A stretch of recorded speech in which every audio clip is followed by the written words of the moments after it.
ગણિત ધોરણ 8 પ્રકરણ 5 માહિતીનો નિયમ ભાગ 3 ભાગ 3 ની અંદર આપણે સ્વાધ્યાય 5.1 ના પ્રશ્ન પહેલો અને ત્રીજો પહેલો બીજો અને ત્રીજાની વાત કરીશું. આપણે ભાગ 1 અને 2 ની અંદર વાત કરી ગયા છીએ કે ભાઈ માહિતી છે તો એને વર્ગીકૃત કેવી રીતે કરાય, એના વર્ગ કેવી રીતે બનાવાય અને આવૃત્તિ વિતરણ કોષ્ટક કેવી રીતે તૈયાર કરાય. એને આધારે આપણે હવે 5.1 ની અંદર પહેલો બીજો અને ત્રીજો દાખલાની વાત કરીશું કે દાખલો પહેલો છે, નીચેની માહિતીમાંથી કઈ માહિતી દર્શાવવા સ્તંભાલેખ એટલે કે અંગ્રેજીમાં એના હિસ્ટોગ્રામનો ઉપયોગ કરશો. તો સ્તંભાલેખ દોરવા માટે કોઈ પણ માહિતી છે આપણે એને વર્ગમાં વિભાજિત કરવી પડે. આપણે જે ભાગ 2 ની અંદર વાત કરી હતી, વર્ગો બનાવ્યા હતા, એવી રીતે વર્ગમાં વિભાજિત કરવી પડે. જો વર્ગમાં વિભાજિત કરી શકાય બરાબર તો આપણે એને માહિતી સ્વરૂપે દર્શાવી શકાય. ટૂંકમાં આપણે માહિતીને ચોક્કસ વર્ગોમાં વિભાજિત કરી શકીએ તો જ એ માહિતીને આપણે સ્તંભાલેખ તરીકે રજૂ કરી શકીએ. તો આપણે જોઈ લઈએ કે પેલું છે કે ટપાલીના થેલામાં રહેલ જુદા જુદા વિસ્તારોના પત્રોની સંખ્યા.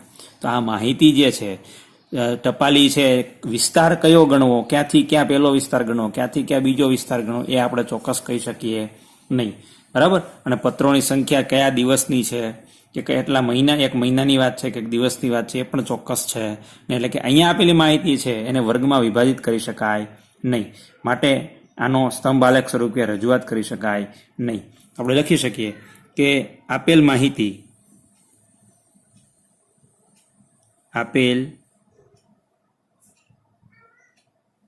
માહિતીને ચોક્કસ વર્ગોમાં વિભાજિત કરી ન શકાય. તેથી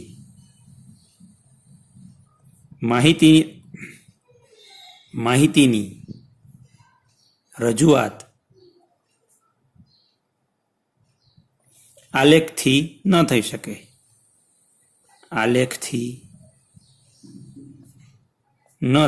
એટલે કે આ માહિતીને જ આપણે વર્ગીકૃત નથી કરી શકતા તો સ્તંભાલેખ દોરી શકાય ને. આપ્યું છે કે રમત સ્પર્ધાના સ્પર્ધકોની ઊંચાઈ, રમતના સ્પર્ધકો ફિક્સ હોય, એની ઊંચાઈ આપણે માપીએ એટલે આપણને ચોક્કસ આંકડાઓ મળે, એને આપણે વિભાજિત કરી શકીએ કે આટલાથી આટલી ઊંચાઈવાળા, આટલાથી આટલી ઊંચાઈવાળા, આટલાથી આટલી ઊંચાઈવાળા. બરાબર. તો આ માહિતી જે છે એને આપણે વર્ગમાં વિભાજિત કરી શકીએ, માટે આપણે માહિતીને આલેખ સ્વરૂપે રજૂઆત કરી શકીએ. અહીં આપેલ માહિતીને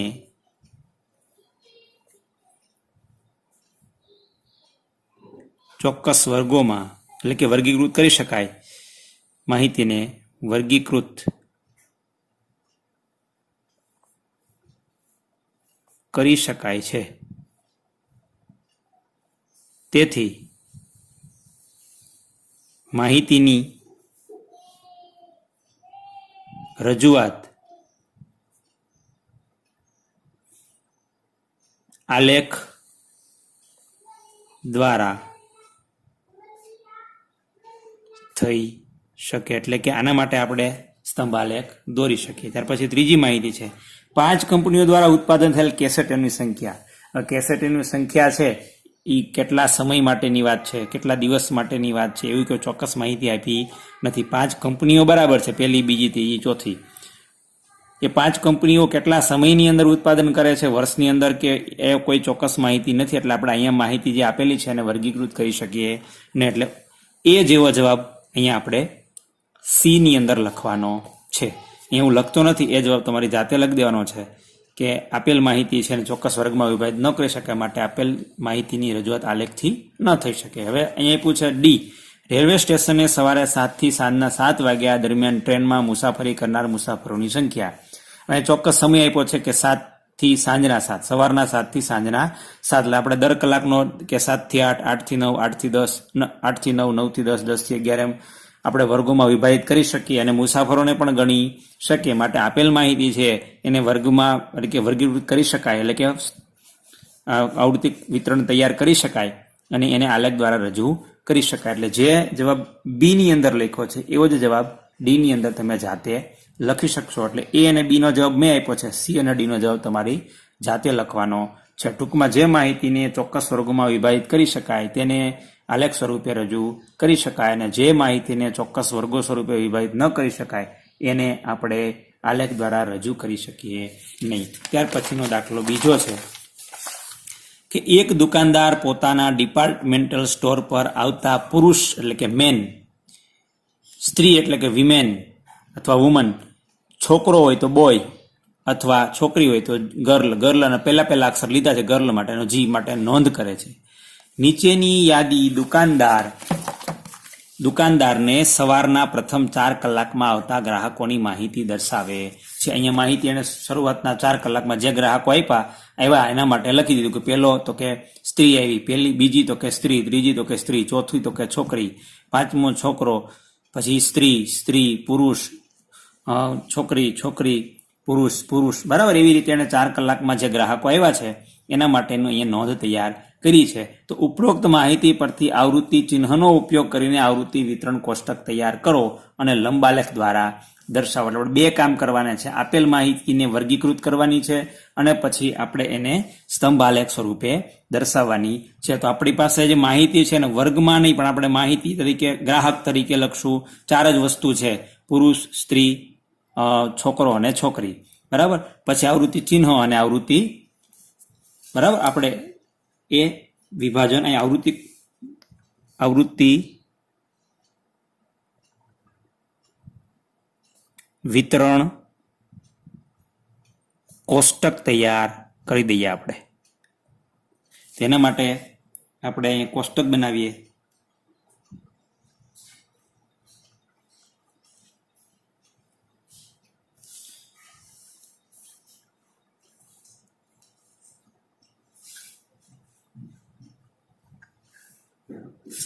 તો અહીંયા લખીએ આપણે ગ્રાહકો, એટલે ગ્રાહકનો પ્રકાર કોણ છે, સ્ત્રી છે, પુરુષ છે, છોકરો છે કે છોકરી. અહીંયા આવૃત્તિ ચિહ્નો આપણે યાદી કરવા માટે, એટલે કે કોણ આવ્યું છે, આવૃત્તિ ચિહ્નો. પછી આ આવૃત્તિ ચિહ્નોની ગણતરી કરીએ એટલે આપણે જેને કહીએ છીએ આવૃત્તિ, એટલે કે કેટલા સ્ત્રીઓ આવ્યા, કેટલા પુરુષ આવ્યા, બરાબર. તો આવી રીતે આપણે અહીંયા આવૃત્તિ વિતરણ કોષ્ટક તૈયાર કરીએ. પહેલા લખીએ આપણે એમ એટલે કે મેન એટલે કે પુરુષ, બીજું લખીએ ડબલ્યુ એટલે કે સ્ત્રી, ત્રીજું લખીએ બી એટલે કે બોય, અને ચોથું છે ગર્લ એટલે કે જી. હવે આપણે તૈયાર કરીએ આના ઉપરથી. પેલું કોણ છે તો ડબલ્યુ, કે ડબલ્યુની અંદર એક લીટી કરવાની, પાછું ડબલ્યુ એટલે બીજી લીટી, ડબલ્યુ એટલે ત્રીજી લીટી, જી એટલે ગર્લની અંદર પહેલી લીટી, પછી બોય એક લીટી, ડબલ્યુ, પાછો ડબલ્યુ એટલે 5 થઈ ગયા, એટલે આપણા 5નું જૂથ બની ગયું. એમ એટલે મેન, જીની અંદર લીટી કરવાની, ફરીવાર જી, ફરી એમ, ડબલ્યુ,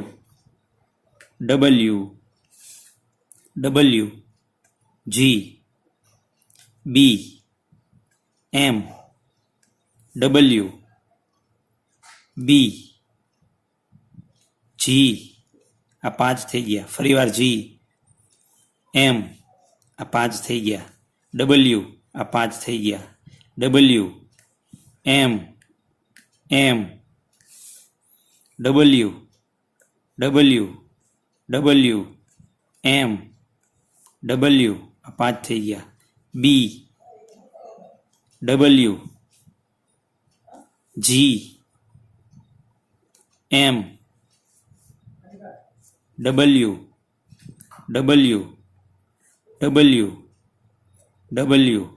આ 5 થઈ ગયા, જી, ડબલ્યુ, એમ, 5 થઈ ગયા, એમ, ડબલ્યુ, એમ, જી, ડબલ્યુ, 5 થઈ ગયા, એમ, જી, 5 થઈ ગયા, ડબલ્યુ, એમ, 5 થઈ ગયા, બી 5 થઈ ગયા, જી, ડબલ્યુ. તો હવે આપણે આવૃત્તિઓ અહીંયા પૂર્ણ થઈ ગયું છે. આવૃત્તિઓની ગણતરી કરી લઈએ. 5, 10 અને 15. તો 15 પુરુષ આવ્યા છે ખરીદી માટે, 5, 10, 15, 20, 25 ને 2, 27 સ્ત્રીઓ આવી છે ખરીદી માટે, 5 છોકરાઓ આવ્યા છે, અને 5, 10 અને એ 12 છોકરીઓ આવી છે.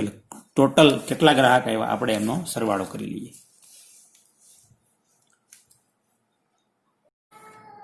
અહીંયા રકમમાં જે એક ડબલ્યુ અહીંયા ભૂલાઈ ગયો છે એટલે હું ડબલ્યુ લખી દઉં છું. એટલે અહીંયા એક ડબલ્યુ આવશે એટલે 28 સ્ત્રીઓ થશે. આનો સરવાળો જે છે એ 60 આવે છે. બરાબર, એટલે આપણે 60 ગ્રાહકો છે 4 કલાકની અંદર આવ્યા છે. હવે આપણે કીધું છે કે આવૃત્તિ વિતરણ કોષ્ટક તૈયાર કરવા થઈ ગયું છે અને લંબાલેખ દ્વારા દર્શાવો. લંબાલેખ દર્શાવવા માટે આપણી પાસે ગ્રાફ હોવો જોઈએ.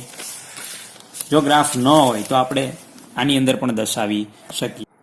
તો આપણે આ ચોપડાના પેજની અંદર આપણે આ આવૃત્તિ વિતરણના આધારિત લંબાલેખ તૈયાર કરીએ.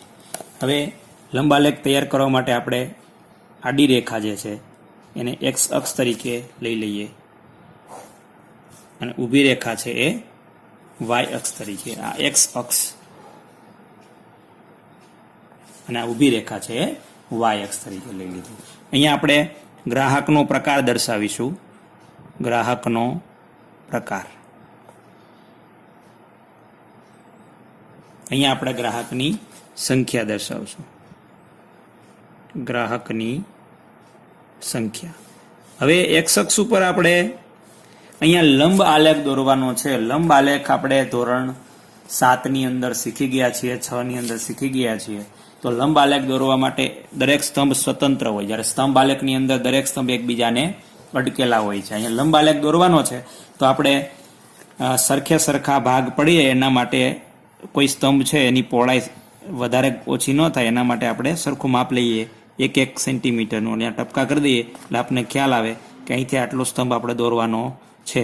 આપણે અહીંયા 4 સ્તંભ દોરવાના છે, આપણી પાસે 8 ગેપ હોવા જોઈએ, કારણ કે અહીંયા 1 દોરશું તો એક જગ્યા મૂકશું. બરાબર, તો આપણે અહીંયા ગ્રાહક દર્શાવીએ.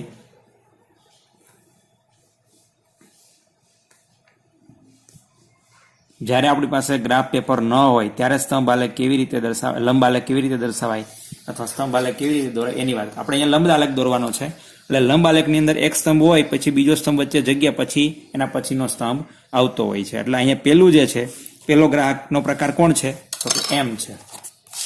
બરાબર, આ એમ પ્રકારનો ગ્રાહક અહીંયા એમ દર્શાવીએ. પછી એક જગ્યા છોડી દઈએ, પછી ડબલ્યુ એટલે કે સ્ત્રી, પછી એક જગ્યા છોડી દઈએ, પછી બી એટલે બોય એટલે કે છોકરો, પછી એક જગ્યા છોડી દઈએ જી એટલે કે ઘર. આપણે આ 4 સ્તંભ દોરવાના છે. હવે આપણે આવૃત્તિ ગ્રાહકનો પ્રકાર અને આપણે આવૃત્તિ વિતરણ આ બેની જ જરૂર પડતી હોય છે. આના આધારે આપણે લંબાલેખ દોરીએ. તો કે એમ પ્રકારનો ગ્રાહક એટલે કે પુરુષ કેટલા છે તો કે 15. એના માટે આપણે અહીંયા વધુ આપણી પાસે મહત્તમ અંક કેટલો છે 28. તો અહીંયા 28 સમાઈ જાય એટલા માટે જો એક લીટી બરાબર એટલે કે 1 એકમ બરાબર 1 ગ્રાહક લઈશું તો આપણી પાસે ગ્રાફ બહુ મોટો થશે. એટલે એવું ન બને એટલા માટે આપણે 1 એકમ એટલે કે 1 લીટી બરાબર 2 ગ્રાહક દર્શાવીએ. 2, 4, 6, 8, 10, 12, 14, 16, 18, 20, 22, 24, 26 અને આપણે 28 ગ્રાહક છે આપણી પાસે ટોટલ. એટલે કે વધુ સ્ત્રી ગ્રાહક 28 છે. આગળ 30 લખો તો કોઈ વાંધો નહીં, એ તો એમના એમ રહી જવાના છે. તો સૌ પ્રથમ 15 એમ એટલે કે પુરુષ ગ્રાહક કેટલા છે તો કે એમ કેટલા છે તો કે 15. આ એમ નો સ્તંભ છે. 15 ક્યાં આવે તો કે 14 અને 16 ની બરાબર વચ્ચે, એટલે આટલે આવશે. આપણે એ ફૂટપટ્ટીની મદદથી એટલે સુધી આપણો સ્તંભ છે એ દોરાઈ જવો જોઈએ અને સ્તંભ બને ત્યાં સુધી એક સરખી પહોળાઈનો બને એવો પ્રયત્ન કરવો.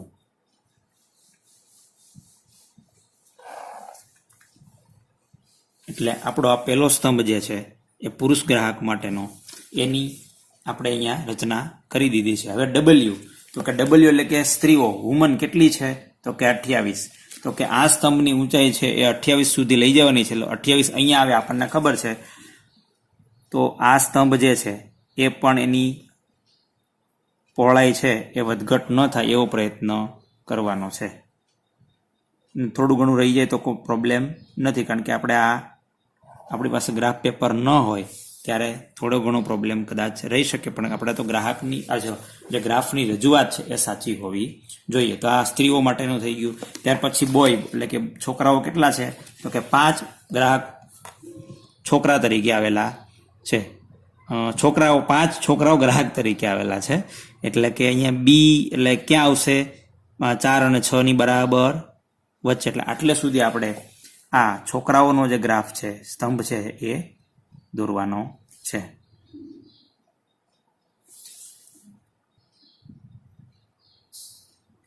બરાબર. હવે જી એટલે કે ગર્લ કેટલી છે, તો કે 12. તો 12 સુધી આપણે આ સ્તંભની ઊંચાઈ લઈ જવાની છે. 12 ક્યાં આવે છે, તો કે અહીંયા આવે છે.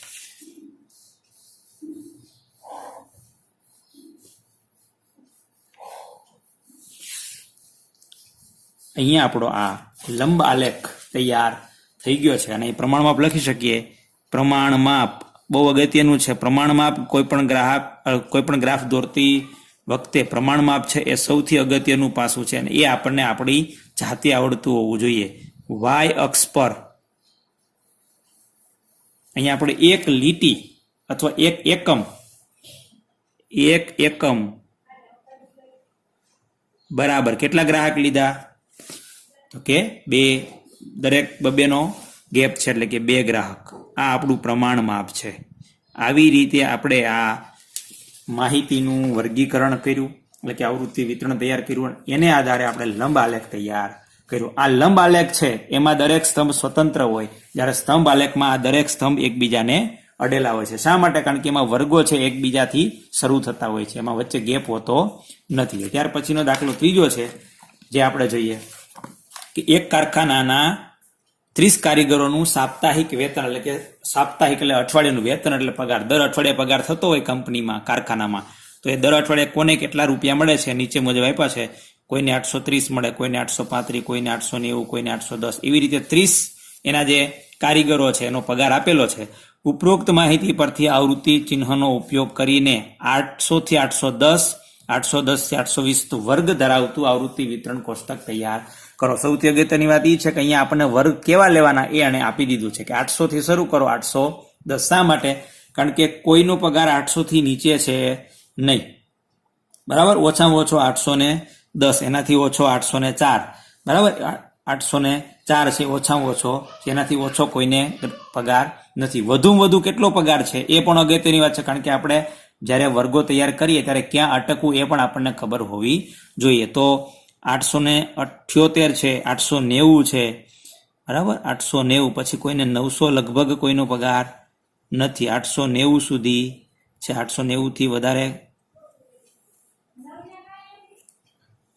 890, 898 કોઈને પગાર 900 નથી, એટલે આપણે 900 સુધી જવાનું છે. એટલે આપણે આવૃત્તિ વિતરણ, વર્ગીકૃત આવૃત્તિ વિતરણ તૈયાર કરવાનું, કારણ કે અહીંયા વર્ગો તૈયાર કરવાના છે. વર્ગો 800 થી 810 નો વર્ગ, એવી રીતે આપણે એ લખશું આવૃત્તિ વિતરણ કોષ્ટક. તો અહીંયા આપણે વલામાં જેમ ગ્રાહક લખ્યું હતું, અહીંયા ગ્રાહક નહીં લખીએ. શું લખશું? વર્ગ. વર્ગ. આ 810, 20, 30, 40, 50, 60, 70, 80, 90 સુધી જવાનું છે. એટલે આ વર્ગ. પછી આવૃત્તિ ચિહ્નો, આવૃત્તિ ચિહ્નો, અને અહીંયા આપણે લખશું આવૃત્તિ. આવૃત્તિ વર્ગ આપણે શરૂ કરવાના છે 800 થી 810. અહીંયા વર્ગની વર્ગ લંબાઈ બહુ અગત્યની વાત છે. વર્ગની વર્ગ લંબાઈ કેટલી કહેવાય? તો કે ઉર્ધ્વ સીમા, એટલે કે ઉપલી હદમાંથી નીચલી હદ બાદ કરો, એટલે કે 810 માંથી 800 બાદ કરો એટલે જવાબ આવે 10. તો આ વર્ગની વર્ગ લંબાઈ કહેવાય 10. 800 એ વર્ગની અધઃ સીમા, એટલે કે નીચલી હદ કહેવાય. 800 એ આ વર્ગની અધઃ સીમા, એટલે કે નીચલી હદ કહેવાય. 810 એ આ વર્ગની ઉપલી હદ, એટલે કે ઉર્ધ્વ સીમા કહેવાય. પછી બીજો વર્ગ થશે 810 થી 820. તો 810 જ્યારે લખવાના થાય ત્યારે આમાં લખશું ને કેમાં લખશું? આમાં, બરાબર. 820 લખવાના તો આમાં નહીં લખી, કેમાં લખશું? એના પછીનો વર્ગમાં પણ 820 છે, તો અધસીમા છે એ આ વર્ગમાં ગણાય, ઉર્ધ્વ સીમા છે આમાં ગણાય નહીં, જ્યારે આવું સતત આવૃત્તિ વિતરણ તૈયાર હોય ત્યારે, બરાબર. 820 થી 830, 830 થી 840, 840 થી 850, 850 થી 860, 860 થી 870, 870 થી 880, અને 880 થી 890, અને 890 થી 900. અહીંયા આપણું આ કોષ્ટક પૂર્ણ થાય છે, બરાબર. હવે આપણે માહિતીનો વિસ્તાર કેને કહેવાય? તો કે નાનામાં નાનો અંક કેટલો છે? 804, અને મોટામાં મોટો 898.